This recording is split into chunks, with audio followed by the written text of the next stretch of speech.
এটা চলকযুক্ত ৰৈখিক সমীকৰণ এটাৰ পৰা কেনেদৰে লেখ অংকন কৰা হয় সেই সম্পৰ্কে কোৱা হ'ল। এতিয়া তোমালোকক লেখ অংকন কৰাৰ পাছত লেখৰ লগত জড়িত কেইটামান আমি প্ৰশ্ন কৰিম। সেই প্ৰশ্নকেইটা দিয়া আছে 4.3 চেপ্টাৰৰ কুৱেশ্যন নম্বৰ 3 চেপ্টাৰ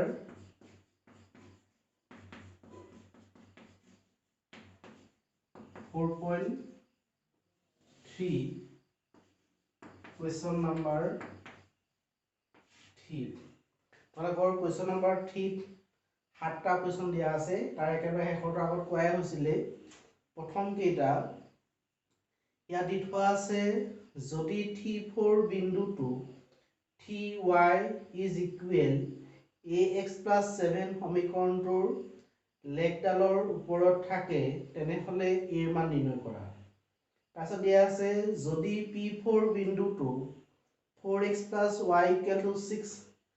লেখডালৰ ওপৰত থাকে তেন্তে p মান নিৰ্ণয় কৰা। তাৰপিছত দিয়া আছে তাৰ লগত 4টো যদি twice k minus 3 k plus 2 বিন্দুটো twice x plus thrice y plus 15 equal 0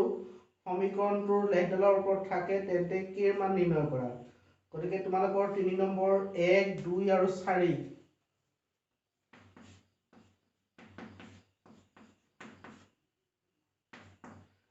1 2 আৰু 4 এই তিনিটা অংকৰ কৰাৰ নিয়মটো হ'ব একেই।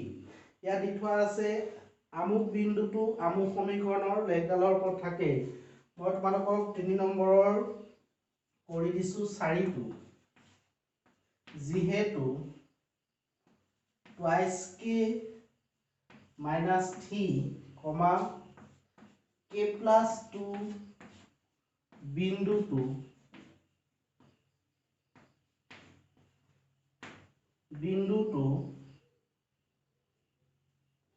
twice x plus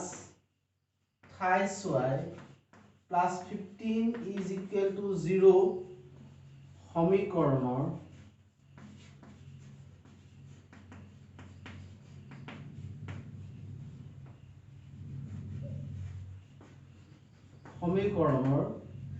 লেখডালৰ ওপৰত আছে। গতিকে তোমালোকে a2 আৰু a2 লিখাৰ নিয়মটো 1 আৰু 2 লিখাৰ নিয়মটো ইয়াৰ নিচিনাই হ'ব, মাত্ৰ এই মানকেইটা আৰু এই সমীকৰণটো চেঞ্জ হ'ব যে আমুক বিন্দুটো আমুক সমীকৰণৰ লেখডালৰ ওপৰত আছে। এতিয়া ইয়াত যিহেতু twice k minus 3 আৰু k plus 2 বিন্দুটো twice x plus thrice y plus 15 equal 0 সমীকৰণৰ লেখডালৰ ওপৰত আছে। এই বিন্দুটোত a2 আৰু a2 এটো বুজাব x ৰ মান, এটো বুজাব y ৰ মান। গতিকে আমি x ৰ জায়গাত বহাই দিম twice k minus 3 আৰু y জায়গাত বহাই দিম k plus 2 এতেকে 2 into x মানে বহিব twice k minus 3 plus 3 into y মানে বহিব k plus 2 plus 15 is equal 0 2 2 4 4k minus 6 plus 3k plus 6 plus 15 is equal 0 minus 6 plus 6 goal 4k plus thrice k plus 15 is equal 0 7k plus 15 is equal 0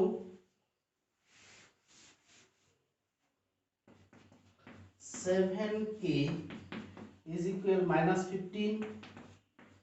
k is equal minus 15 by 7 গতিকে আমি answer পাম k is equal minus 15 by 7 গতিকে এটো নিচিনাকৈ কৰি দিব লাগিব 1 আৰু 2। এতিয়া আমি কৰিম 3 নম্বৰৰ 3টো আগৰ দৰে কি যদি twice y equal ax minus 4 সমীকৰণৰ লেখডাল আমুক বিন্দুৰ মাজেৰে যায় গতে বিন্দুৰ মাজেৰে গ'লে সিদ্ধ হৈ পৰিব। গতিকে আমি কি লিখিম যিহেতু twice y is equal ax minus 4 সমীকৰণৰ যেহেতু twice y equal ax minus 4 সমীকৰণৰ লেখডাল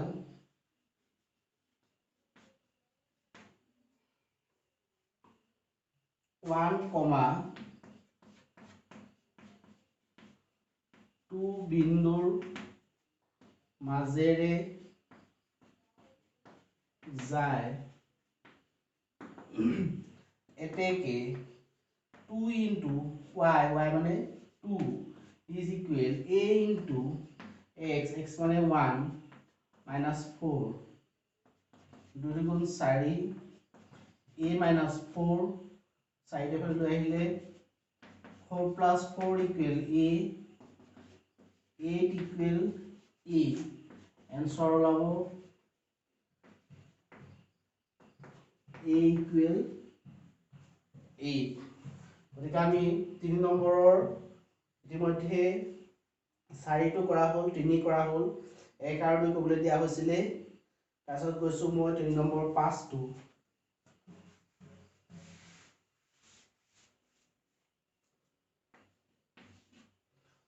5 আৰু 6 একেই গতিকে মই এটা কৰি দিম 5 নাইবা 6 তাত দি থোৱা আছে 1 minus 2 বিন্দুটো 26 minus 2y equal 7 সমীকৰণৰ লেখডালৰ ওপৰত আছে নে পৰীক্ষা কৰা হাতটো দিয়া আছে -3 2 বিন্দুটো 4x plus 7y equal 9 সমীকৰণৰ লেখডালৰ ওপৰত অৱস্থিত হয় নে ঠাৱৰ কৰা পৰীক্ষা কৰা আৰু ঠাৱৰ কৰা কেইটাই গতিকে তোমালোকক এবাৰ কি কৰিবলৈ চেক কৰিবলৈ কৈছে আছে নে নাই আমি কি কৰি দিম মই কৰিছো 5 টো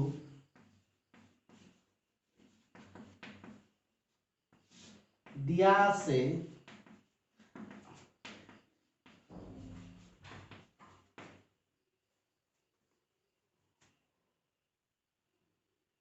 26 minus twice y equal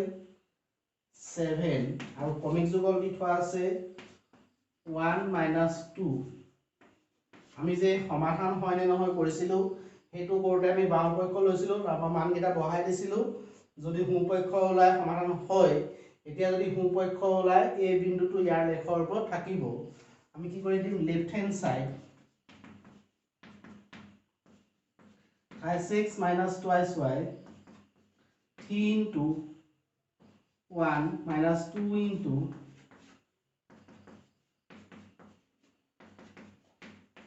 কি পালা right hand side গতিকে আমি বাক্যখাই লিখি দিব লাগিব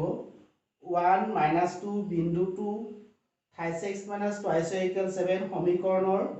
লেখডালৰ পৰা আছে এতেকে 1 minus 2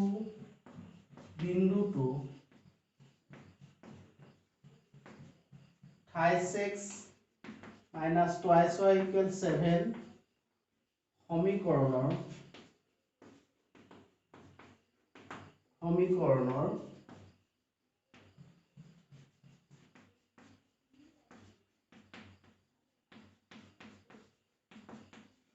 লেখডালৰ